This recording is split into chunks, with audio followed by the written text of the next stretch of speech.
all these people that have less experience than me, they can run these companies. There's no reason why I shouldn't be able to do this. I know what to do. I know how to execute. I know the business. I should be able to just hammer this out. And a lot of clients were saying the same thing. And I was just like, dude, maybe I should just go do this. Wow, look who's back. We got Johnny Hourihan. Welcome, Johnny. What's going on, brother? Man, dude, I was just even speaking to you offline, just trying to figure out, how we're going to introduce you. You have so many different roles and so many people in the industry look up to you. So welcome back, man. Yeah, I don't know. I feel like I'm just a simple person now, trying to slow it down, take it easy. Well, I'll of course, everyone knows. I mean, you launched your own podcast, Glorified Carpenter. I listened to it. It was 2.5 hours. Is incredible. You do such a great job. I mean, we missed you for a while here. Dude, I just figured I'd dig into the long format. I think you guys all have the short format covered.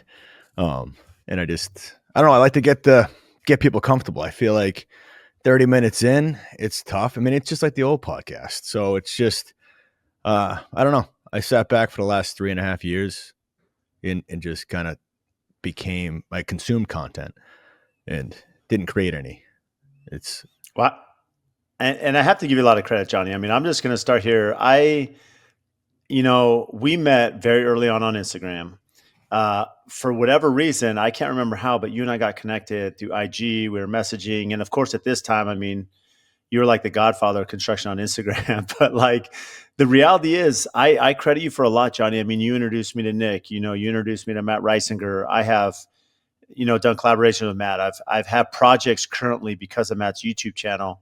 I've said this before, but I remember we had maybe it was one of the events you're putting on in Orlando. This is pre-COVID.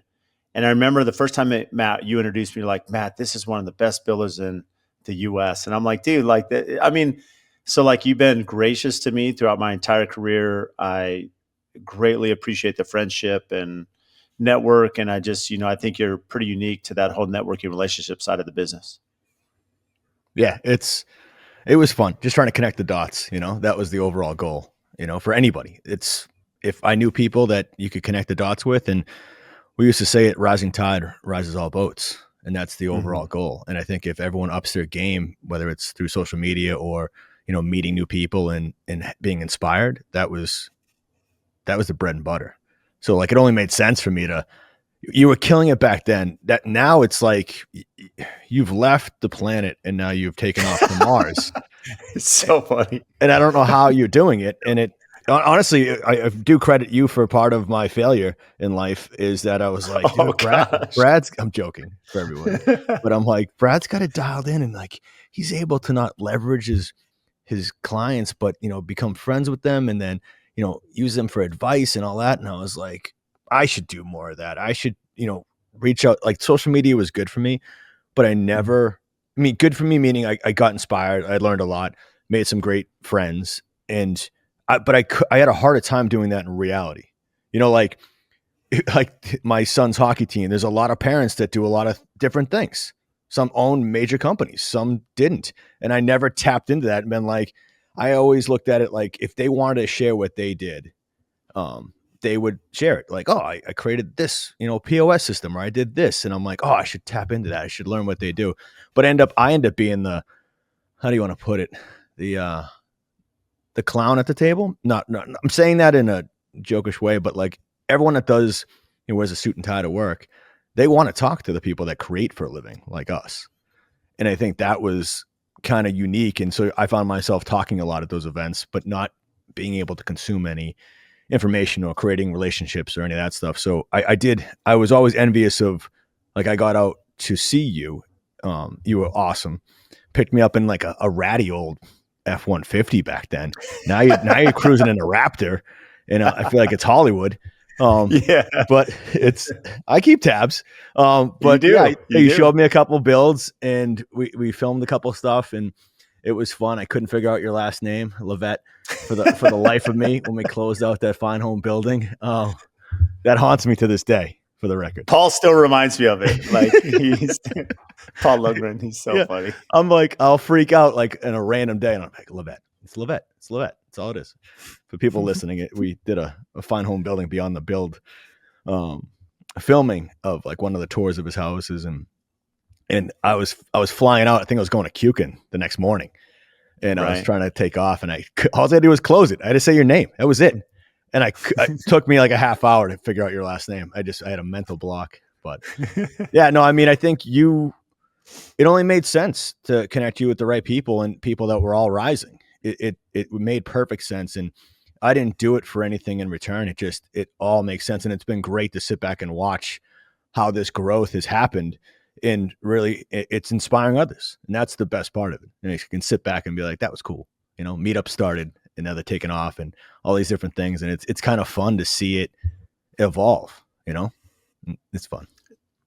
Well, what's interesting, Johnny, I mean, you bring up a good point. I mean, eh, I think one of the most difficult things that we do is there's two sides to what we do, right? There is the business operations side, and then there's the construction expertise side.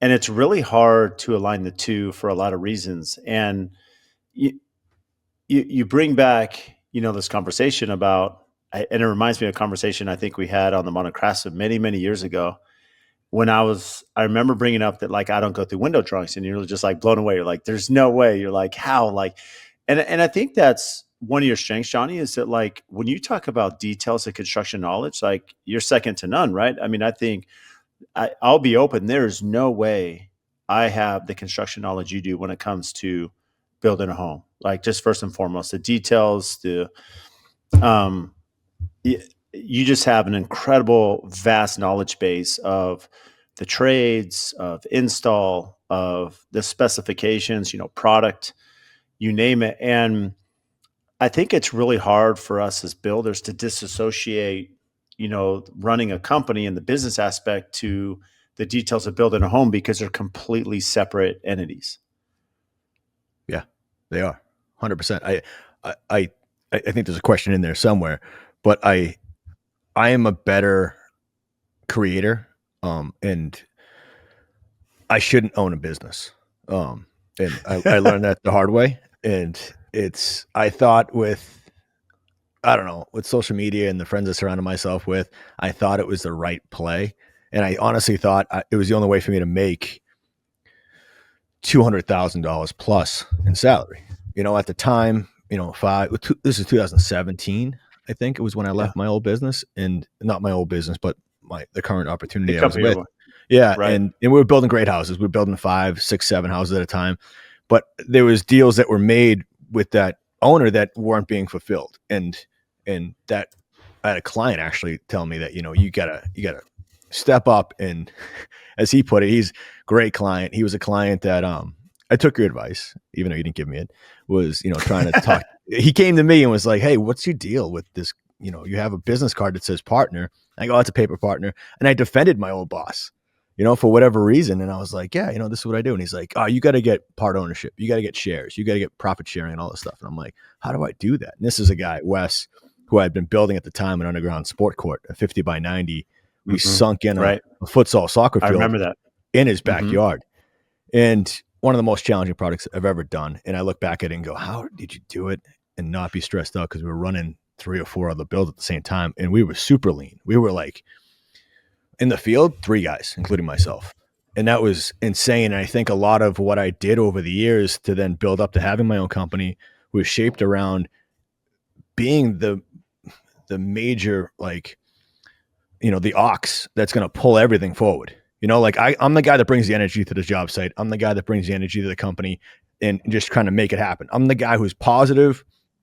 Like we're on this job now. I'm in this barn. It's a recreation barn. And I have a guy that's below me, and he's an assistant super. I'm a super. So I just work all day and just create. Not bags on, but I just create, put people where they need to be, try and solve things so it's super smooth for each person. And I turned to him and I go, what do you think? I think a month and a half and we're done with this whole thing. He's like, no way. No way. And I walked into the apartment, which is a different part of the barn, and it's all painted, done, like tiles in. And I go, so now if I ask you the same question, do you think we'll be done in a month and a half? He goes, oh yeah, I think so. Yeah. And I go, you realize that if we don't push, nobody pushes. Like my role.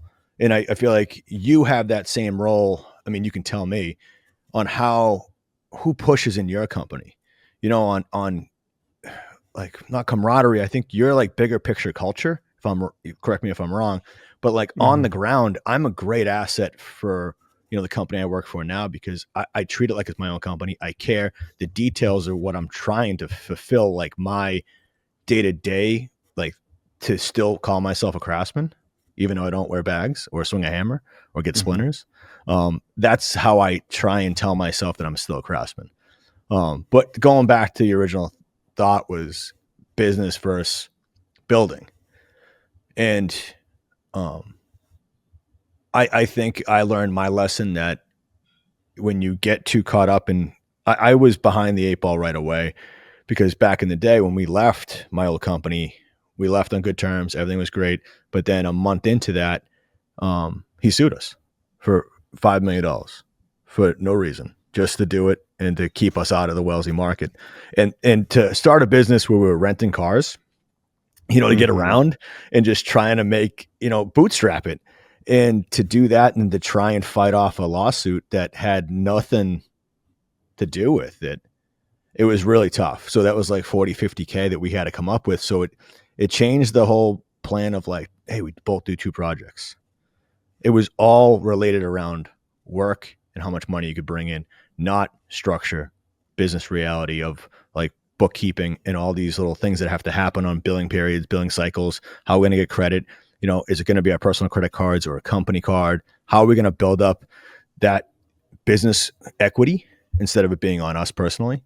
And I found myself just chasing down details to make sure there wasn't stuff that was going to happen that was going to cost me money on the sites, which was backwards.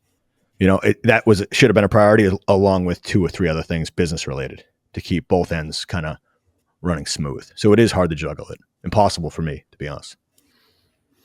Well, it's funny. I mean, when I tee this up, it's like, with you, Johnny, I really don't even have to have this question. I mean, we can have a conversation for this entire podcast. You're so good at that aspect of the conversation. But going back to your point, is business is hard enough. It's hard to start a new venture, cash allocation, making payroll every week, paying yourself, paying your partner. The operational side is very expensive as a builder. And then if you're dealing with, a non-compete thrown to you out of nowhere that's trying to put you out. I mean, I can only imagine the stress, the aggravation. I mean, anyone that's had litigation, even if it's a false claim, there's a mental side that drains you, like emotionally, that's just hanging out there. There's no resolution. And I think just most of us as business owners, operators, our mindset is like, we'd rather have, I'm sure for you, you'd rather have resolve, right? Like I'd rather know what the outcome is and then I'll deal with it and figure it out. But having that hang over you, I can only imagine how that impacted you in those early days. Yeah, it was tough. I'm not going to shy away from it. You kind of put a pretty face on and you try and, at the time, pump out social media and try and create a business. But yeah, I know it was tough. And I think I worked for that company for 5 years, built some great stuff. I loved the clients and the builds. I didn't love the environment that I was in. And so I wanted to change that. So we started our own company and it was good. It wasn't great. And I think if you were to pile in, like I look at it now and I'm like, I've had 11 years of shit, to be honest with you. And I would love to have a good year. I'm not asking for a lot, but just something that's positive. And don't get me wrong, my kids are happy, healthy, and school's good. They're having fun, everything like that. And I'm not trying to say that, but just the amount of stress. I feel like I want a normal life, and it's tough to do that from the risk that I've acquired and not leverage, but what I tried to create. And you find yourself liable personally, for taking big swings. So it was. Do you feel it's better now? I mean, like, where are you at now? I mean, I shut down the company. It wasn't by choice. We had a client that didn't pay X amount of dollars, over $500,000. And then that it's hard to, like, you can take all the positive energy you want, but if you don't have solid bookkeeping to dig out of that, it's going to catch up to you. You can't be blind to it and be like, oh no, we're going to do. I mean, even if you have great bookkeeping. Yeah. But you have to have a plan on like what's going to happen with these. So it ends up getting leveraged onto, a lumberyard or these people that have a credit line with us, and I was 100% head down trying to just create work, and making sure I wasn't exposing myself to more issues on the current jobs I had. So my head was down doing that because I found that during that COVID years, I'm not blaming COVID at all. It's just when you build a team, and I'm astonished on how you do it. Finding one or two good people, they're like unicorns. But the fact that you've built up, I don't know, it feels like 100 people you have at AFT. I mean, I see the All-Stars. I mean, I think you have your own baseball team. It's pretty amazing what you've been able to do, and you found the good ones. And I want to credit that to you, A, but B, how you've kind of shown that through your window of social media. How you're able to bring people in and go, I was in a crappy environment when I was working for somebody else and I was the number two. But I'm like, if I could go, like I told my people that work around here, they're like, hey, what do I do with my kid who's like 16, 17? I was like, dude, they're into construction. Go work for Brad for a year. Go fly out. I'm serious. I say that and I go, then go work for Artisan for a year. If you want to learn the business, why wouldn't you go to these places and try and get a little bit of this, like, I don't know, elixir, like you're a wizard. Get a little bit of that, soak it all in, and then go to somebody else and then try and take these people that are out there, these amazing people that, dude, when I was in the industry 20 years ago, you had like the yellow pages and you knew of like 5 people in this short, like my point is like the cast that you could see your distance. Like if you're looking at like Zillow, it was only like a couple miles spread. Now we're talking the entire country.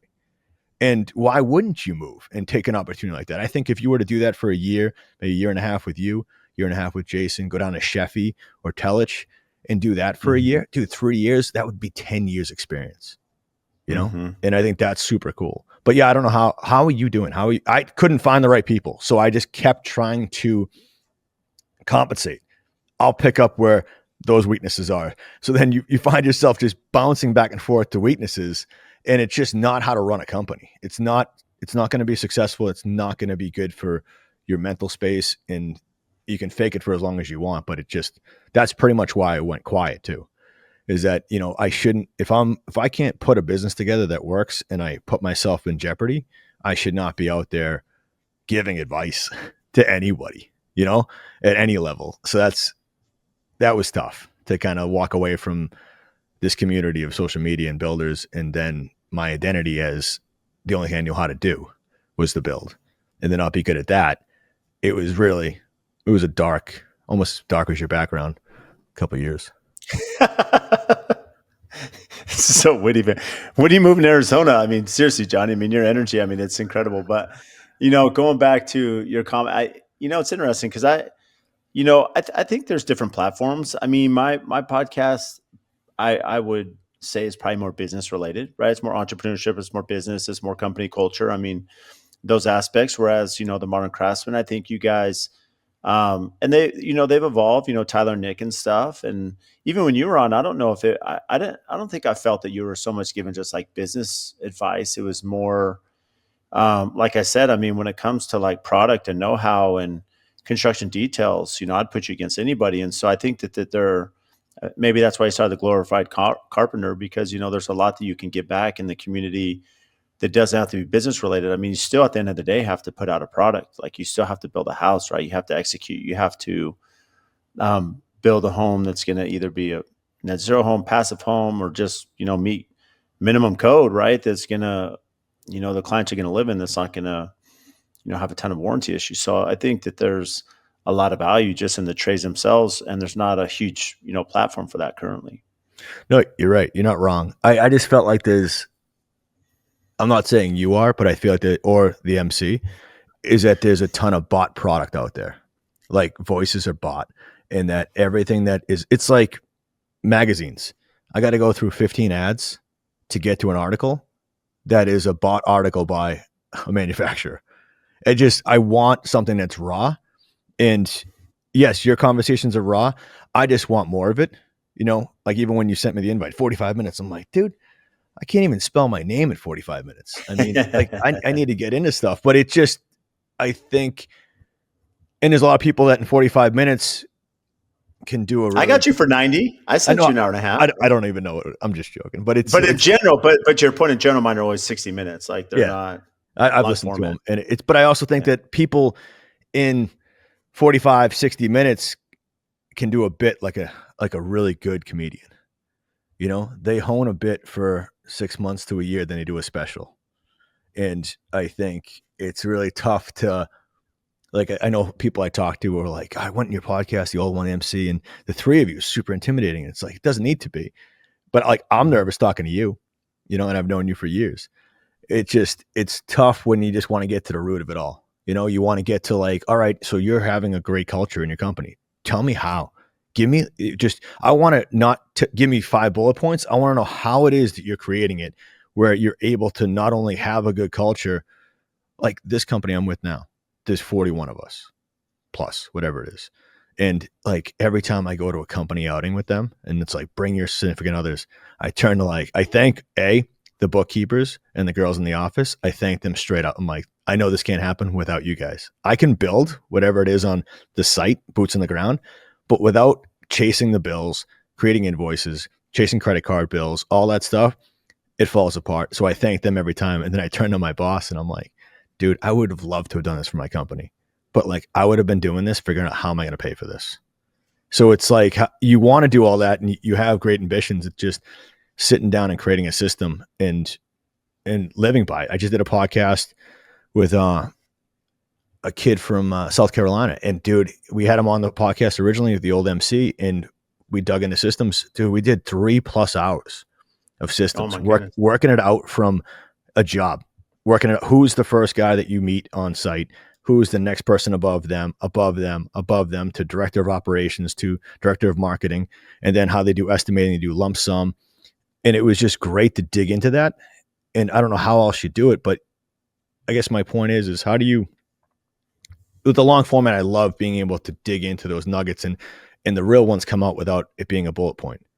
It's just like you casually saying something that's like, yeah, whenever I hit a job site, I thank everybody, you know? So it's like at the end of every indication I have with somebody, whatever it is, it's like, hey, I love that detail, or like, hey, this is going to be abrasive. I need to have them correct this. I thank them afterwards. Thank you. So like that's part of like the culture that I'm creating on this site.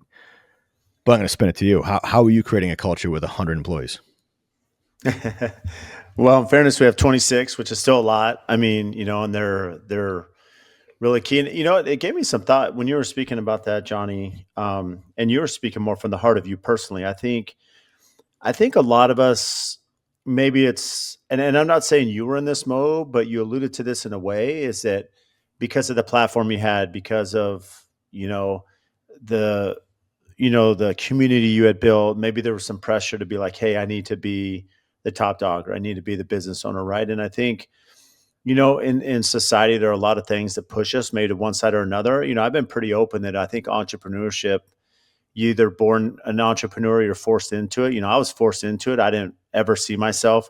When I went to college to do construction management, there were a lot of kids that I went to school with that were just like, I'm going to own my own business. I never saw myself doing that. I just didn't. And maybe it's because my dad was a union electrician, in San Diego, and he worked for the same company for like 35 years. I mean, he worked for the same company, he did well. He took care of our family, is consistent. And I know that's pretty rare to find someone to stay with someone for 35 years. But um, where I'm getting at is, internally at AFT, there's a competitor of mine who builds custom homes that I compete with somewhat regularly. And he knows some of my team, specifically like Spencer and Paul, some of my key people. And he went to him and he's like, hey, Spencer, like you have a ton of skills. You're an implementer, Bluebeam, all the things, a lot of things you're implementing with AFT. Why don't you start your own company? And I remember he came to me and he said, I didn't know they had this conversation, but he came to me like a month later. He said, hey, I talked to some of your people about why they don't start their own company. They essentially made the comment that, why would we change? Like, we have a great opportunity, we have good pay. We love working with Brad. We love the projects we do. I think there's this like multi-layered system to this community that we built, like Paul, as you've known for a long time. I mean, Paul pulled me aside at an Instagram meetup that they were doing kind of like you had started way back in the day, Johnny. And he pulled me aside, and this is 6 years ago. And he said, hey, Brad, like the minute you're hiring, reach out to me and, I'd love to come join your team. And he's one of my key people, right? He's like, Yeah. Paul's incredible. I mean, and I think, what I've realized is that there are some days just being open as a business owner, an entrepreneur, that I actually miss being the number two or the number three, or maybe, focusing in on my role. And not that you shut it off, because I don't think Paul or Spencer shut off. I don't think you do, Johnny, for your company. I mean, that's not the type of person you are, but there's something to be said where you can go, call it fulfill, your day in the business, operating the custom homes and the projects you're working on, and you're not having to deal with cash flow. You're not having to deal with litigation. You're not having to deal with warranty. You're not having to deal with clients upset. Like, there's a lot of that aspect of business that people don't see that really wears on you as a person. And you saw this firsthand running your business, that you're dealing with a non-compete that you never signed, yet they're coming after you. You're dealing with a client not paying you. I mean, you're taking the brunt of like all the stresses of running a business. And there's something to be said that if I could be in a position where I still get a lot of the autonomy and ownership of the company, but I'm not having to deal with the nonsense of it, like there's value there. And, and so my whole point of that is just, I think social media may push us into a box, or maybe our peers push into a box. And really, at the end of the day, we need to do what we feel is going to give us the most fulfillment. But going back to answer your question as well is, I think there's a lot of things that go into company culture. I think it's, personality. I think at the end of the day, if you were to ask any of my 26 employees, I just took 10 of them to Vegas to IBS last week. And I would assure you, and they've seen me get emotional at times, but I greatly care for my people. Like, they know I do. And so deep down, they know how I feel about them. They know I'll fight any battle for them. They know I'll defend them at any cost. And so I think having someone that really cares about them, makes them want to fight harder. And then you create this environment where you have these incredible projects, as you've seen, Johnny. I know Jason Black with Artisan came down and saw a couple of them. You have these incredible builds that they get to be a part of. I don't micromanage them, so they're empowered to do their job. They're empowered to come to the table with better ways to operate. One of our employees came up with the QR code, that we started a couple of years ago, and now we're using it on every project. So they have the floor where where their voices are heard. They can make recommendations and bring things to the table, and they're not shut down. And we're always looking at, the road to success is always under construction. It's something we live by. So we're always looking at ways to better the process. So I think culture-wise, from having projects that, they believe in the brand, they believe in the product, and then, we have systems and protocols so they feel that they can be monitored and they feel that they can be accountable.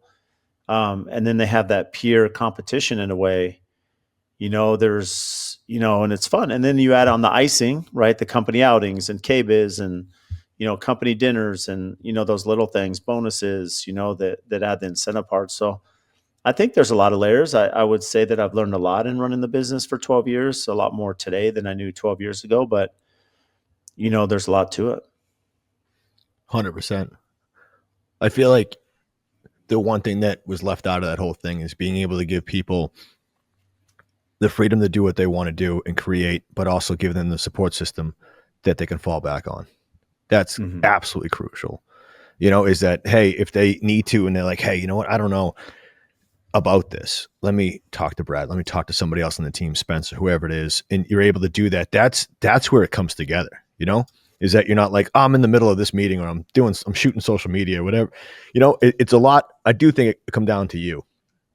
It comes down to what your priorities are. And I can tell that you'll live and die by these people and not even what they produce, but like, it's really hard to be a business owner and know that you're accountable for X amount of employees, their wives, their kids, their families. And that's a huge toll as well. Not to mention that you're building someone's house that is going to make memories and it's for their family, but there's so many families involved that, looking back, I don't think I was pressured into being an owner. I just thought that I could do it, whether it was a false confidence or whatever it was, that it was like, what, all these people that are great, that have less experience than me, they can run these companies. There's no reason why I shouldn't be able to do this. I know what to do. I know how to execute. I know at the business end, I was doing a lot of it with my old boss. I should be able to just hammer this out. And a lot of clients were saying the same thing. And I was just like, dude, maybe I should just go do this. And there's a lot of stuff in the background where it's like, you want to make X amount of money for whatever reason. So your wife doesn't have to work. So that way she can find her route in whatever passion she has, giving someone that freedom. And that's a huge toll as well, to be the only person making money in the household and trying to do that. And so that you add up all these things, and yeah, maybe it wasn't a perfect storm.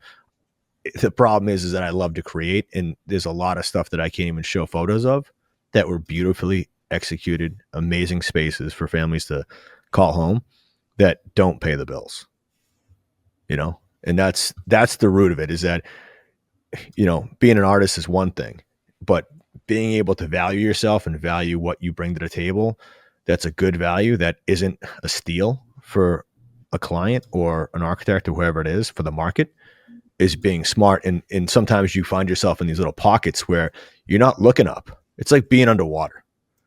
It's just being underwater and like looking around. It's like, I'm not thinking of like, what's my value? I'm just trying to get to the surface, and it's really tough to do that when not everything is going right. I've said it before, is that when things are going right, you can do anything. You can accomplish the world. But when things are going poorly, you can't do the simplest task. And that's when that compounds, it becomes really hard without having a team that can really back you up.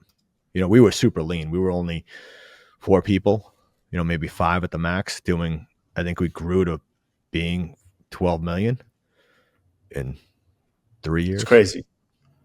It's Stupid. crazy. Stupid is the better word. I guess that's fair. And when I asked you how, where are you now? I was speaking like emotionally, like, where do you feel you are mentally? I know you mentioned that, it's been a rough few years, which I think anyone, look, I think, to be real, Johnny, construction. I mean, you hear, again, I don't know if there's a formal statistic, but you hear, it's the number one suicide industry. Like, there's a lot of mental health. There's a lot of personal health that goes down the drains because of lifestyles and stress of construction, and, your body taking a beating if you're in the trades. Being open, I had a stroke, Father's Day of 2023, what, a year and a half ago. I think, even though things, are going good, I mean, as far as they can, I feel they're good. I mean, there's a lot of stress we deal with day to day, but, do you feel it's turned a corner? Like, where are you at now? I mean, it's definitely turned a corner, but it's weird. Like, I'm sure, like, when you had your stroke, after that, it was like, can you trust certain parts of your body? Like, can you really, like, I love that you're going to the gym and working out and throwing 2 plates up like a maniac, but it's at your age, but it's the fact, like, going back to when I first started Vintage and being sued and trying to cope with all those things. I got diagnosed at one point with AFib. And I remember I woke up at, like, I don't know, 3:00 in the morning, which sleeping for me, it was usually pretty solid. The last couple of years, not so much. But I woke up, like, it was almost like if you've been in an old car and it's idling high and you can feel like the whole car's rattling because of the engine. That's how it felt like in my body. So my heart was just kind of racing at a different tempo. I remember I woke up, went downstairs, and I was like, man, I don't know what's going on. And my wife came downstairs and I was like, hey, just take my pulse. And she's like, what is happening? So I went to the, urgent care, sorted out, and, they didn't have to shock me, but I had AFib. And I remember going through that and thinking, like, I can't, like, not just play hockey for men's league. I know you do basketball, and I can't do hockey. Like, the things that it was a relief for me, like something that, like, I can get stress out, is going to those things and going straight all out like a maniac on the ice with other grown men at an age where nothing matters. There's no Stanley Cup. But I didn't think I could do that. I didn't think I could coach and yell. Like, you couldn't trust anything. So, to say where I'm at now, I still don't trust a lot of things. You get me? Like, it's to see how things happen and to have a support system going back to, like, how you are for your company employees. I don't even want to call them employees, because from the outside looking in and knowing you, I feel like it's a friendship, and, working together, the result is, like, these cool projects. For It's not sure. It's like, more of a it's not like, friendship for yeah, sure. it's not work. Like, you don't have to punch in 8 hours and be like, oh, but I get to hang out with Brad. It's like, no, we all group together and benefit each other by working together. And the result is these amazing projects with these flyovers. And I don't know who's doing the drone stuff. It's crazy. And Mine, but they are Ryan and Paul. Like my it's own team does crazy. all the drone. It's Yeah. so clean. I'm Yeah. jealous. But yeah, then you don't like not having a support system to fall back on. Like there's people that I surrounded myself with that then weren't there for me because a lot of it I felt like in this industry, we talked about suicide rates and all that because you find yourself alone. Okay. It's that when things go poorly and you start telling people that, hey, this is going sideways, dude, people think it's contagious. They want to be as far away from you as possible. Even though you're the coolest guy, nicest guy, you're there for them when things go down without judgment. It's not always the same. And that's another part of everything that it's like, all right, like I said before, it's like trying to do your own thing, create a brand, trying to make money. And this is the only thing you've done longer than walking and breathing is building stuff, and then to have that it's imagine being 40 and someone saying to you that, this career isn't cut out for you and this is all you've worked up to, like, what do you do? How do you go Yeah. home with that? You're like, you know what? It's like being fired, I'm sure, from a desk job, but there's plenty of desk jobs. You don't really have to have passion for it. And like I've said before, for a long time, like at the closeout of vintage, or the end of it, it was like, I just want to go into insurance. I don't want to have anything that's connected to passion that's connected to my Mhm. job.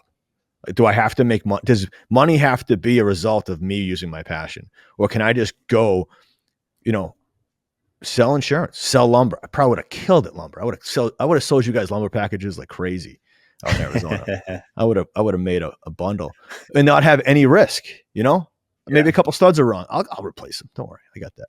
But like all these things that could there be a simpler way to um to make a living and to create stability and safety for my family, because we are at Well, risk, which is tough. yeah, I mean, I echo that. I mean, you mentioned the uncertainty. The physical health is interesting because, you played hockey, I play a lot of basketball. I've sprained my ankle many times, right? That's just part of basketball. And you realize, well, I'm going to tape my ankle or wear a brace. Maybe there's certain actions you're going to like be careful, to not put yourself in a position where you could probably do that again. But what's interesting about the stroke is I had like PTSD for a long time. Yeah. Just because for me it's like it was totally unknown. I felt totally healthy up until that day when it just, the lights went out, if you will. And so nothing I could have done. It just came unannounced. And you're just this feeling where it could just happen immediately. I'm sure with you, AFib, I mean, you figure stress is not good for the body. So the stress you were dealing with at the time from was personal was was reasons, unavoidable, which is the craziest part. unavoidable. So it's But then, like, and then you're doing AFib. yeah, Yeah. yeah. So it's like, how do you? No, you're right. It's how do you something that's unavoidable that's now affecting you in a way that you can't control it. Like you can turn your phone off. You can not read emails. These are things that you can control. But when it comes to your body and something that's internal, like the stroke for you, I'm sure the PTSD is a perfect thing. I hate when it gets used because I'm sure there's stuff that's affecting people way bigger than what you and I are going through. But it's like, yeah, like there was so many times where I'm waking up at 3:00 in the morning thinking that I'm having AFib again because that will lead to Mhm. a stroke. Right. That's what they give. And I'm like, oh my Right. goodness. They Like, tested me for it. yeah. Right. And you're like, in something you can't prevent. So then you find yourself. So then I got these little paddles next to my bed that you put your fingers on to show me that I'm not actually having it. I'm just sensing that. It's like, I looked at it like this. It's like, when you get hiccups and then you get rid of hiccups, then you're like waiting for the hiccup to keep going. You're right. It's what it's like. And then so that's what I'm dealing with now is that, keeping it, my bubble super tight and not putting myself at risk in any way possible. So that's why the podcast for me is, I don't know, man. I'd rather not do it, to be completely honest with you. All right. Then I why would, do it? Then why? um, You were just talking about stress and like everything on your plate, and you're trying to get to this equilibrium, this happy place. Why add something else? I don't do stuff for money, Brad, but I texted you the other day just trying to figure out try to understand value of podcasts and episodes. Mhm. I'm always chasing the same goal, which is to try and make enough money to be comfortable. You know, like I love that you're building your place. I love that. And you got kids in school, college. Like my oldest is 17, turning 18, going to college. And yeah, man, like how do you like we're talking about work and stress and all that stuff, but now we're talking about life and family Mhm. and Which how we that should. We don't talk about enough. So go. yeah, it's like that also is bundled up with a bag of stress. You know, it's like how do I afford school? Am I limiting like this whole thing, like just to take a step back, it's like to not being to get paid by certain clients when you're a small boutique company, it affects Mhm. everything. So it changes how you buy Christmas gifts. I don't splurge like crazy, but when you have a client that owes you money, at least for me, I didn't know how to spend money myself because I was like, I need to keep every dime I have. I need to do Mhm. this. So it affects how my kids have Christmas. And I remember there was a certain like, dude, it got to a point where I couldn't even afford gas to put in my truck. And so like my kid who plays hockey, I wanted him to sign up for this like hockey night in Boston showcase. And it was like $560. It's probably one rim on your Raptor. Um, and I'm like, how do I do this? And I couldn't do it. I couldn't, I couldn't afford to put, he doesn't know this, but I like that. That's the stuff that like looms that you weren't able to give your kid this opportunity that may have put him in a better spot to chase his dream for a couple more years. You know, not that he's going to go pro, but you know, when you play high school sports I was lucky enough to play in college, like you want that ride to go on, you know, for as long as you can. So it's really tough to when your work affects your family. And to answer your question about the podcast, it's like going back to the only thing I have is the knowledge of how to build projects. And again, I lost that when I went and interviewed for companies when I left Vintage. And I did it because I said to my wife, I'm like, I'll just do insurance. I'll do that. But there's that crazy unknown that I can't go make 45,000 as a base salary somewhere. Like that doesn't work either. I'm in Massachusetts, as some people put Mhm. Texachusetts. And it's like, Yep. how do I do that? How do I make this move for my family? And so it was like, all right, I'll go interview with companies. And I've said it on my podcast. I went to like 6 companies that were massive. Like one company has like $386,000 on the books. Sorry, million. 386 Mhm. million on the books. And It's insane. I wanted to go to companies that were like so big that even the biggest clients that I'm my appetite for execution couldn't fuck with. And that was my goal. But when I interviewed with these companies, I was like, hey, they're like, what do you want to do? You want to be a PM, super, PX, director of ops? What do you want to do? And I'm like, hey, how about you just meet me a few more times? Like maybe 5, 6 times. Then you tell me where I'm going to be a good fit. All right. I don't know where that is. That's how little confidence I had in what I was doing at the end of Vintage, which is nuts. Man. Yeah. What do you feel, as you look at vintage to now, what do you feel is the best lesson you learned, having worked on your own business and now, setting that aside? Oh man, that's a good one. Did you write that or did you have AI write it? No, I just following No, the context of our conversation. I'm I'm joking. yeah. No, I should have Chat GPT open, dude, you should have it recording. Um, I think I valued. I don't even know, man. It's such a loaded. I'm sure there's easy questions, answers for this. I think my biggest thing was that I, whether it was being casual with clients and trying to rewrite the rules, where you're like handshakes and getting stuff done in a world where that doesn't exist, and not I put so much into what I knew, which is execution and getting the right people and finding these artisans when I should have put in just as much effort into the business end of it. Whether honestly, I wish I had gotten out and gotten a business partner that was Mhm. just the business. You get Mhm. me? Let me Yeah. go create. Let me just go. I'll put endless hours into the day to day on the ground and doing all that, but doing all that and then also going home and doing the invoicing and trying to compile all this stuff and get it to a bookkeeper who's part time and doing all those things.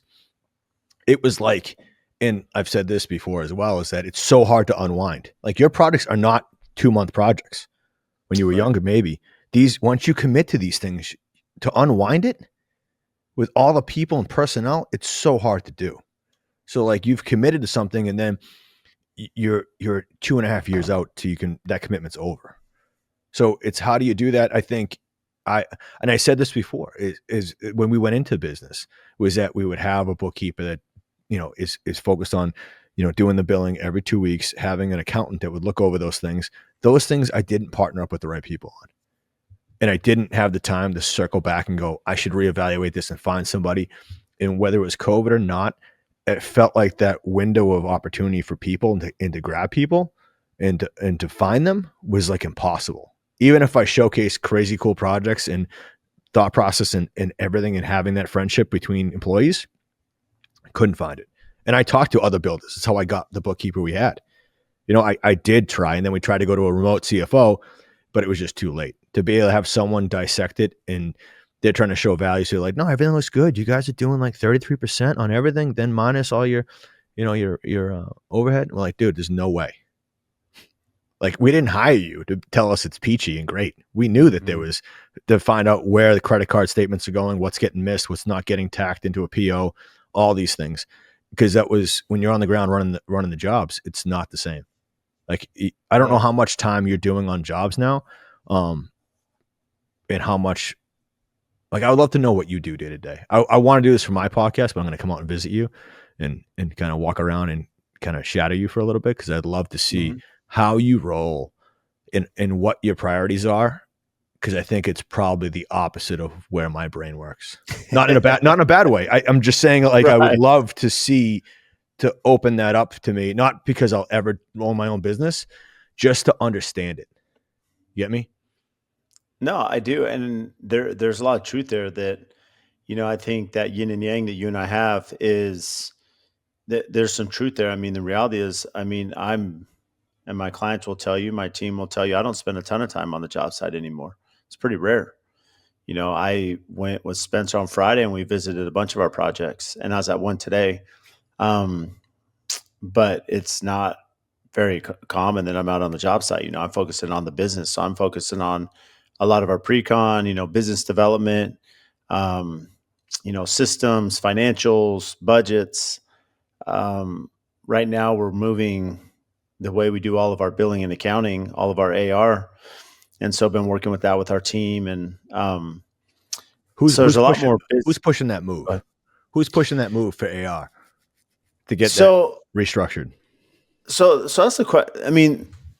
So really what it comes down to, Johnny, is one thing I learned is you have to, especially a company my size, you have to have a leadership team, right? And so being as big as we are, is that I have a leadership team that we meet, our council. And as a business owner, my job is to figure out where are the weaknesses, right? What's going to cause AFT to fail? And one of those that maybe wasn't going to cause us to fail, because we were getting bills out, we were getting invoices out every month for AR to our client. And, it's figuring out how can we shorten that? Because you mentioned that you had a client owe you, over $500,000, which is detrimental to a company. So how are you closing that, to get a client to fund you in 4 days or 5 days of invoice, right?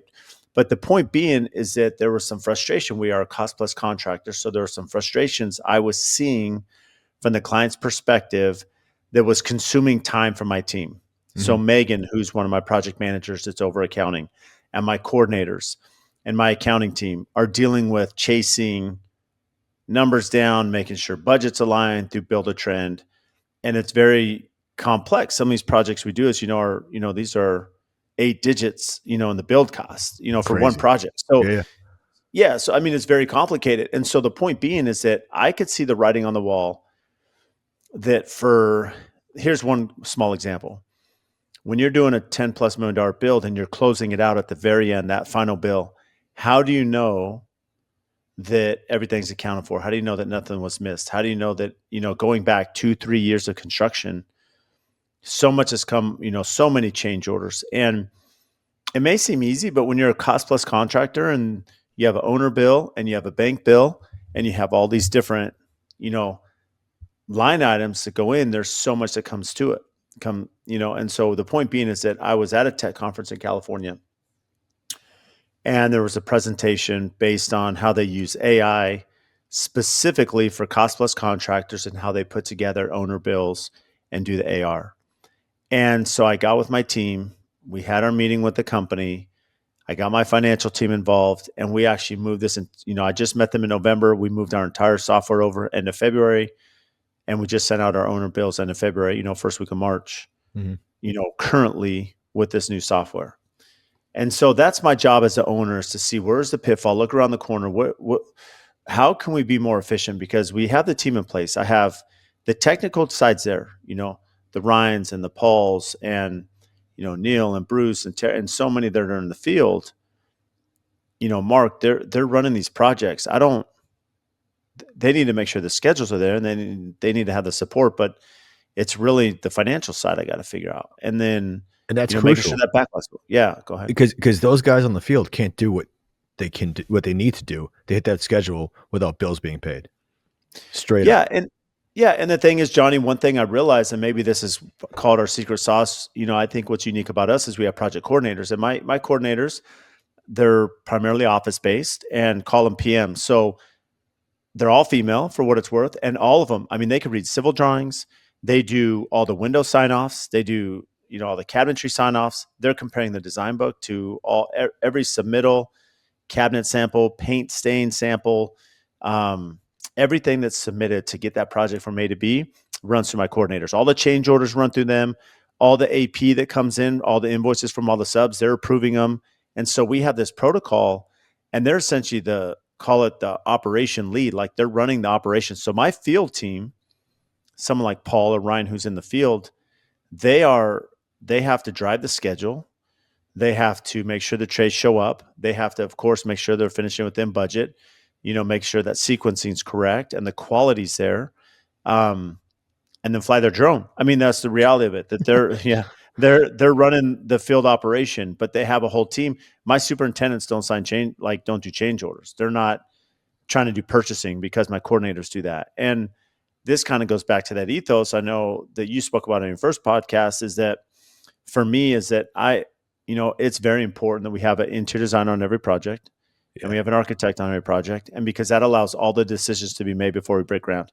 Clients still make 100 changes, but at least we have a template there. We know it's going to go into the home, and it makes it easy when we have to make, I don't want to say easy. It makes it feasible to track the changes the client makes because we have a basis. Yeah. Because we're not going into construction at frame stage saying, what are the appliances going to be? We've known that for a year now. Yeah. And you've locked them in. No, how going back to like the, $10, $15 million builds, how often are you billing on those? Is it monthly?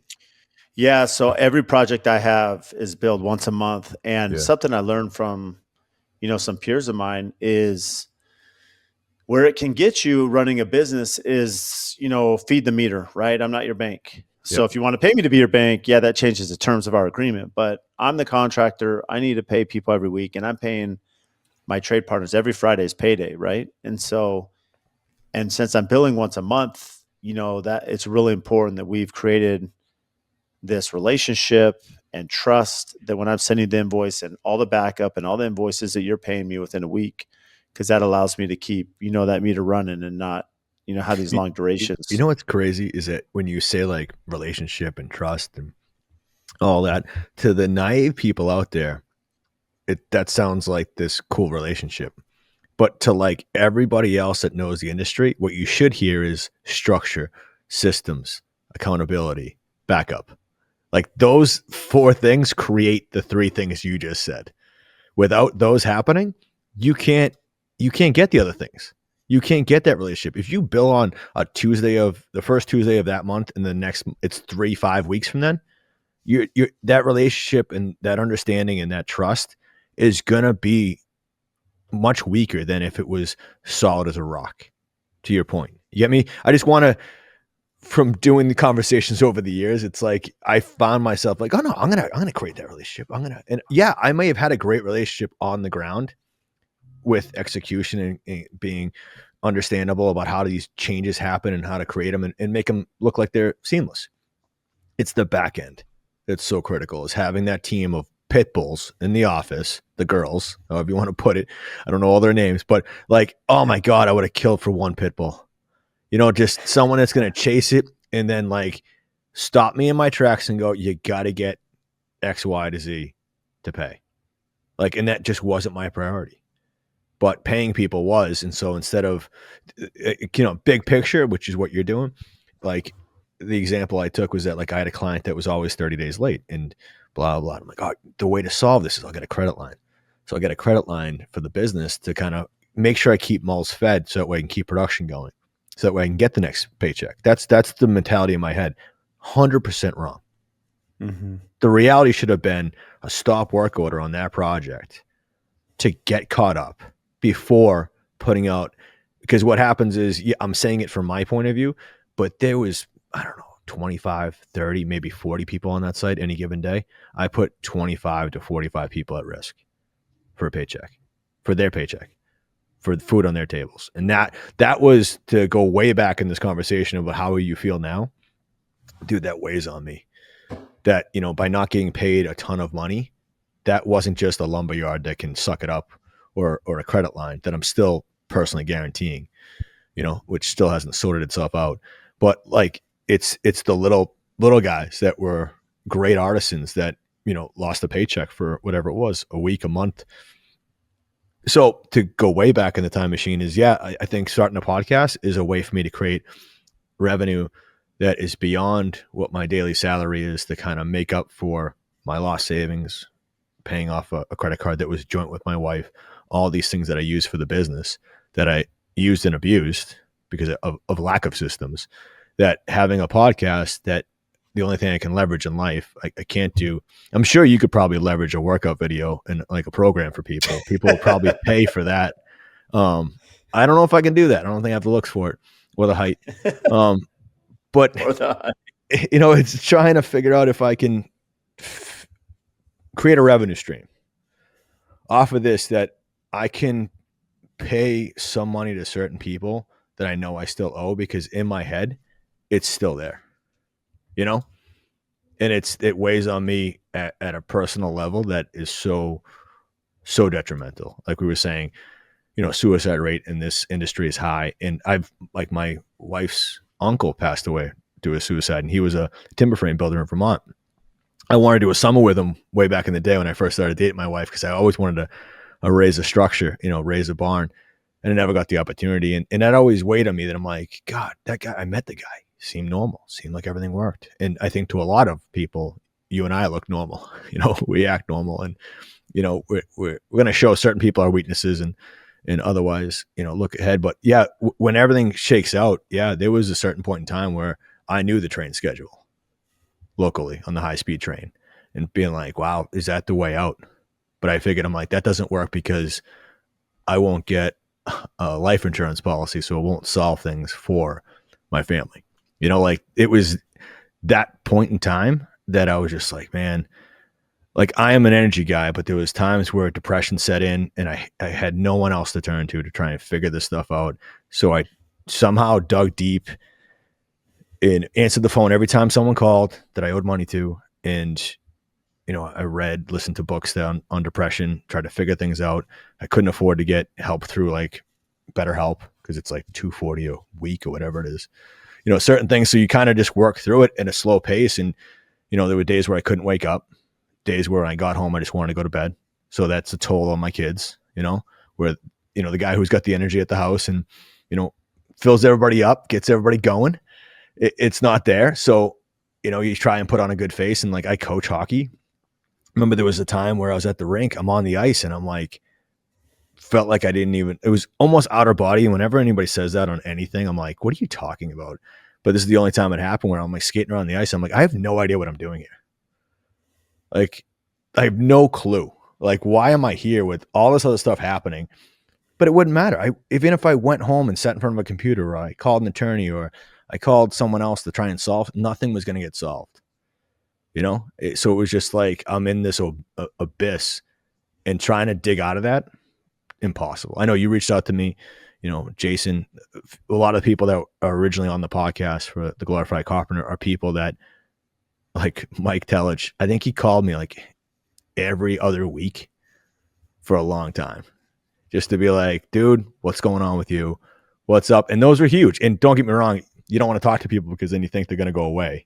just from example. So it's like, how do you do this? And, so I think the podcast is a way I think the industry needs something authentic, and whether it's my no bullshit way about going about stuff, because I just don't want to waste anybody's time. Maybe that'll appeal to somebody that's not going to go, it's already listening to your 45 to an hour podcast dialed in, and that they want to fill up their ride home with me and some great guests. And that's my goal there. And if I can try and figure out how to leverage this, because I don't think the risk is really high, I'm hoping not, even though I'm saying this on a podcast, it's got millions of followers and listeners. I don't want it to be, I want it to be like a thing that I can just kind of scrape together and have some money that I can put at stuff, whether it's savings. I'm a guy who's been doing this for 29 years, don't have a 401k, and I've wasted everything on trying to make a dream happen that didn't shake out. So that's the raw, honest truth. Well, first and foremost, Johnny, I commend you. I think there's some sincere confessions that you'll talk about mental health. And I think myself included, many listening have probably, I think from afar, you could look at someone and be like, oh, everything's fine. But I think it's maybe the natural element to who we are as humans, right? That you have these, maybe the pressure of the world, maybe the pressure of family. I have 6 kids. I think in some ways things have been complicated for me on a personal level, for you too, Johnny. And, it's stuff that people don't see and maybe you put on a face at times, but I think internally there's struggles we all have, because it's always the person who's made that decision that's really tough. And you're like, man, if only I would have reached out. Like, you don't know what they're going through because we just keep it inside too often. And I think it's pretty vulnerable to share that. And, your point about the podcast, and I think anyone can relate to creating some elbow space, right? I think life's tremendously expensive. I think raising a family is expensive. Travel hockey's not cheap. And so the reality is to have a little bit of elbow space where you have some additional revenue. I mean, you should be doing that. You have a talent for a reason, Johnny. A lot of people respect you. So why not leverage that at a point now in life where you feel a little bit more like you have it under control? Running a business is really hard. You mentioned about, a client that wasn't paying you for 30 days. And, there's a lot of mistakes I made in just understanding. And part of the reason I'm passionate about the podcast I do, or maybe the Coalition Summit and some of these continuing education things, is because as a builder, I don't want to say I lack confidence, but I just didn't know what I didn't know. Like you just are, client says, I'm not going to pay you in 30 days. Okay, well, I'll get a line of credit. Like, you're just trying to pivot to keep your word, but it's putting you in a position where you may lose everything. And, I had a client that, unbeknownst to me, he had a bank involved, and he went to the bank, and the bank funded him instead of me, at each monthly draw, and he strung me out for 30 days. And so there's things you realize that now I speak with a lot of confidence when I'm negotiating with the client. I'm setting that expectation on feed the meter, on what the payment structure is going to be from day one before we sign a contract, and what I need to operate. I wouldn't have done that 5 years ago, but I do that now, and I can actually have it with confidence, and not in this arrogant way where the client feels like I'm attacking them. It's just, Johnny, if you're my client, this is how I run my business. This is how we're going to be successful. This is how we're going to execute to the level you've seen that we do at AFT. But Brad, my question there is, when did you get that confidence? Was it because you've got a massive market share right now? Or is it because the team and how many people are liable below you? Yeah, I mean, I'm trying to pinpoint. Mm-hmm. Like, you can have that one moment where someone doesn't pay you and they string you along. That one moment may not be the instinct to kind of pull the trigger to change everything. Like, having a stroke changes the way you do everything.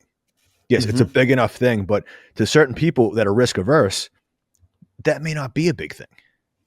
So what was it for you to give you the confidence was it that one item, or was it the fact that as over the last 5 years, you now are the only builder in this area? I'm joking. That you're the majority shareholder of this amount of stuff, and that, like, every time I put on anything, Facebook, whatever it is, I just know it's you. Without seeing an emblem, without seeing a logo, without seeing a person, I know it's your execution. It's like Miranda, that, Melissa, same stuff. Mm-hmm. Jason, there's certain people that have a certain signature. So that confidence level, like I said before, when you were like, yeah, we want to build a team, trust, all this stuff with a client, but it's because of all the background stuff that you do. What's the background stuff that gives you the ability to say that, is it having 6 jobs under your belt or 10 that are 15 million that now you can go, hey, I can say no to anyone I want. I don't need to take any work on for a year. So I'm gonna now only take the right work. I love that question, Johnny. It's a phenomenal question because as I look back on my career, it had nothing to do with market share. It had nothing to do with success. What I realized early on is networking with my peers and other builders, and then more importantly, joining my Builder 20, right? And them teaching me to not, um, let the customer dictate. Like we have our systems for a reason, and this is all happening simultaneously. I joined my Builder 20. I'm networking with a couple local peers, and then some national peers, and then at the same time, I have this client completely taking advantage of me, in every way. And I'm not being paid. He's holding me out. He's, not wanting to sign change orders, trying to walk out of a room as we're pinning him down to sign change orders. And luckily I had him sign them. Um, and so being taken advantage of was a point where I just realized I don't want to make every mistake myself. I'd rather learn from a lot of my peers that have made these mistakes so I don't have to make them.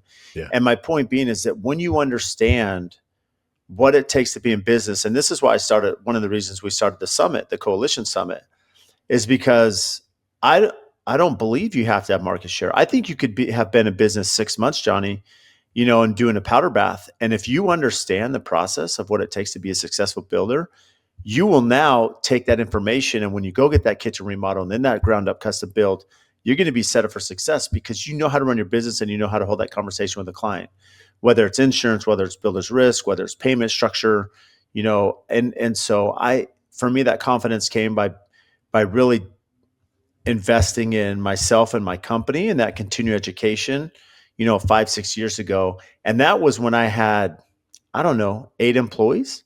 Yeah. Or 26. I think I had 8 employees when this happened. We were probably doing a fifth of the revenue we do now, and we definitely didn't have the notoriety, or I don't think we had even been published at this point. So this was pre all of that. It was just a factor of really understanding that if I keep making decisions, probably like you've alluded to, Johnny, it'll put me out of business. It'll Yeah. give me bad health and put me out of business. Yeah. It's crazy. The fact that you had that, that look, the sight within to be able to realize that right away. That's huge for you. Well, here's Johnny, I'm open about this. And sometimes like people kind of like look at me a certain way. I've said this, to interior designers. I actually just spoke about this, I think last week in Vegas, but, um, I think 5 years in business, I was like, can people make money doing this? Can you make a living as a contractor? Like I honestly wondered if you could build a company, have employees you pay 6 figures and actually survive. Um, yeah, if you're a commercial builder and you're awarded a hospital for 400 million, that's different. But as a small boutique business, whether as a general contractor, and so when I kind of had this light switch turn on, if you will, of this networking, I was like, maybe you can make money as a business. You just have to understand how to run your business, which I didn't know how to do at the time. And I became obsessed, in the last 6, 7 years on the business. And I feel that that's been, allowed us to get to where we are today. So what's motivating you? Like what motivates me to kind of give you so I start and you can think about the question, is that I love building and creating, and that's it's always what motivates me. It's never been the money. And that's also a problem for me. But like when you started AFT and you were building stuff, like you fell in love with what, building or what? And now it's evolved. Don't get me wrong. But do you miss, it's like me with tool bags on. Like I love building and swinging a hammer and being covered in sawdust and having, calluses on my fingers. It's what I did. It's what I loved. And I didn't stop doing it until my wife, when we had our first son, who's now 17, was like, you need to, stop doing what you're doing and you start doing management. You have a management degree. Like lean on that. Stop leaning on what is making what's you're creating, and it's fun, but it's not what you're gonna make money on. And I love that about her, is that she gave me that kind of not ultimatum, but just like, hey, fucking open up your eyes. Like just like, and it was easy because you do what's comfortable. And and it's not always what you should be doing. So like what motivates you from like 5 years ago, or let's say when you started AFT, to what's motivating you now? Is it more the team, like, or is it just the projects and capturing those products and going like, yeah, I'm that guy. My business, AFT, is what's crushing this. Like no one else in the area can take this product on because they don't have the team. It's a really good question, Johnny. It's funny you say that because this was just last week. I was on Friday. I had a trip to Home Depot and I'm walking through the tool aisle. And I grew up as an electrician, right? Being open in Were San you like Diego. That's signing what I did growing up. autographs, or like autographs, and would you like giving out swag? No, So, you have like a so cannon t-shirt cannon. so I'm walking through Home Depot and I see the tool section and it like reminds me, I'm like, man, I miss, pulling out a miter saw, right? I miss, having my tool bag on, just being in the field. And then later that day, I was, we're at one of our projects and, I wasn't doing a whole lot. Most of it's cleanup. I was just like sweeping the house and picking up some water bottles because we're getting close to completion, just making sure it looks pretty good, for the weekend. And even that, we're like, I'm not on my phone or my computer or laptop, I was just like, I was just looking at the build, at some of the details, some of the blue tape on, helping the team fix some of the stuff. And I miss it. Like, I really miss it. I genuinely miss that aspect where I could be in the field. And so to answer your question, I'm obsessed about people. I think you know me well enough, Johnny, that like I'm really big on relationships like you. Like I feel that I bond with people. I feel that I love building friendships. I love building camaraderie. I love you mentioned my clients as I sidetrack this for one quick second, but I've been very fortunate to build for some of the most incredible entrepreneurs in this country because the homes that we build, these aren't typically something an athlete can afford in most cases, or even some mildly successful. Like these are projects that very successful entrepreneurs, and they have so much knowledge. And I just love becoming friends with them and the mentorship, and they believe in me and my company, and they give me advice and all these, the counsel they give me that's helped better my business. And so where I'm getting at is I love people. And when I look at my team, maybe it's silly, but I look at it like a father and my children, right? I look at these, my I don't want to say employees, but my friends, as I really look at them as my peers. I love them like I would do anything for them, and I love to see them thrive. And so I knew that now my passion, instead of being in the field and the craftsmanship side, my passion is my people. Well, if I'm going to bring Paul with 9 kids from Colorado to Phoenix, I better damn well make sure not only backlog, but I'm running my business to put him in a position where he's not jeopardizing his family. And so that ownership I have for my people is what drives me to say, how can we better the system? How can I network with these clients and better our process? What did we do wrong? Where did we fail? How can we be better? And so I have now found my passion to be my people, which then in turn means the business itself. And I've become obsessed with the business and the financial side and the system side and, the visionary side. And then I will say, just being open, is that one of my weaknesses is probably the implementation, but that's why I have Spencer. Spencer's an implementer. Yeah. I'm a visionary. And so we can kind of, work on this together. So hopefully that answered your question, just as far as, how we work through that. I think it's also the fact that, with basketball and having a team and understanding the chemistry of a team is just like a family. It's like when you were younger, before your wife had kids, you had a different mentality on what was important. You'd do or die for her, and you'd make a living for her, whatever it is. But then you have your first kid, and dude, everything changes. Your reality of like, oh my God, I didn't know I could love this much more, something this much more, and that it's a different drive. And I think that's what you're saying when you've created this team and this family at AFT, is that, the focus isn't, picking that Midasaur up. It might be comfortable and easy, but it's the fact that you have to dial in all these other things that are, big brain stuff. It's all the things that have to happen. That's why people trust you, that they're not going, hey, did you get an invoice out to the client? It's crazy. You wouldn't do that to them and go, hey, did so-and-so do a lock miter on that, that baseboard? It's the same respect on both ends, is that you have it dialed in so they don't have to. And I love that. I'm envious of it to this day. and I love what you're doing. And I could probably talk to you for 6 hours to try and figure out how, I'm serious, on how to, that you're dialing in these projects at this level. Cause like the one I'm on is upwards of 15 million. And, Mhm. and I'm the only guy on site with my assistant. Like my assistant's more just, he's a bag on kind of kid. And the goal is that kid 23, 24 is that he's going to learn how to understand the chemistry that happens on these projects and how, like I said, when I first started, I didn't know my value anymore. So like it was perfect. Cause like a foundation, you got 11 guys, or digging it, you only got like 6 guys on site, 3 excavators, couple laborers. So it's almost like the project starts off easy. You're giving me a taste. Then the framers, I got 11 framers. You know, I'm not overburdened at that point. But then I was Mhm. so worried going into finishes when I'm like, oh man. So there was a date on this project with, you know, a clause on penalties. Like, I'm like, oh boy. So they give me a lot of effort. Like they're putting it on me. Like if we don't finish this project, they had another project that was built by another builder that was up in New Hampshire. And that, I don't know what that happened with that builder, but they signed a contract with us that there'd be penalties any day over, Mhm. kind of like commercial. And I was like, okay. And I didn't write the schedule.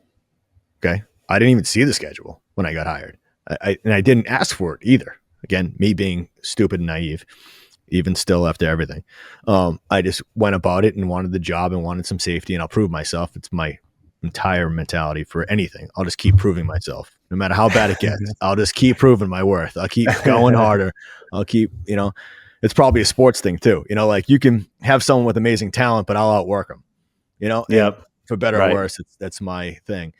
It's And that Tom Brady Boston in you, man. God, yeah, I know. I wish I had his funds.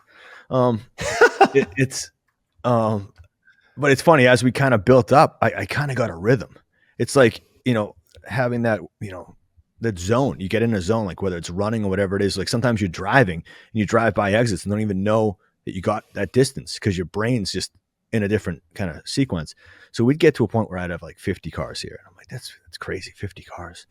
And then I'm like, keep counting. Then I'll throw the drone up and I get 80 people on site. And my guy's telling me, my PM, who's the back office guys like you, back office, they just dial everything in. I don't have to see a single invoice. You know, I help bid some stuff that's like in my radar. That's it. I help write schedules. You know, like I wrote this schedule in December. It's still sitting right there. Money, bro. And it just sits there and it just gets checked off. And Mhm. and but like as you get that going, we're billing $1 million a month. You know, It's wild. it just, and you're going, I'm like, all right, I can crush this. And we came in on schedule, you know? And it's like, how do you do that? And it's like, all right, so then that started giving me a little bit more confidence. And I'm like, how many people are able to do this at Yeah. this Not level many. Not and to many. execute, you know? And it's, you could say that, but it still doesn't register. You could tell me that. I could call you every day for the next 2 years and you could tell me that and it still wouldn't register, Brad. But it's like, because they are getting built. Like there's a lot of companies out here. There's probably, I'd say, a dozen companies doing this level of work, maybe 8. And it's crazy to me. Like, I don't know how they find this level. Like Mhm. these clients, this level of work, it's amazing. I feel honored to be able to be a part of it, to create it. And I look at it the whole time. Everything, I'm like, I don't want to jeopardize my safety here because I love what I do. I love creating for the client and they love it too. And they trust me with a little bit of design. You know, I stay out of my lane a little bit, veer out, veer back in, and they love it. And it's like, oh, it's like the old days when my clients love me. I'm like, so this does work. And you know, like I can do that in the subs. You create this whole environment here where people are. I want to be the guy that has all the answers. So I dig in and research everything, do a deep dive, which is kind of. I'm not here to promote the podcast, but I did create a website You on the should. Glorified Carpenter, and I'm trying to take like my notebook. Like I have my notebook that's here. It's like my little moleskin, and I have all of them, and I do these little case studies, whatever it is, whether it's bowling alley, you know, what's it cost, all these different things, and you try and do these little data analysis so that way you know what's happening in a deep dive. And I'm like, I'm just going to publish those. I'm just going to start publishing them, whether it's a blog, but I called it field notes and on the website to kind of have a resource for, like we said before, like how do you go about doing this? You know, without you having those mentors with the Builder 20 and then doing the coalition and doing your podcast, how do people even get a snippet of that data and that knowledge to open their eyes to it. So same thing. I think just not a different resource. It's just another resource of how to do stuff and approach things that may or may not work. Some people might have to combine you, me, and 3 other people to make it work for them. And I just want to be another resource. So that's kind of what I've been doing, is just trying to build and build my confidence back up through, 1 or 2 projects and being a massive asset. So if there is a recession, I am not the first guy out. Mm-hmm. I want to show value to the company every day of the week, and I'm great at taking orders. I think I'm better at doing that than running a business.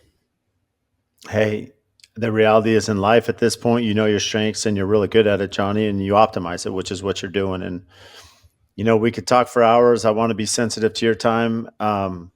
And we got to leave some topics to blow up Glorified Carpenter. So you got to bring me on, and we'll save a bunch of this now for the next episode. So I got to come out outside. To you.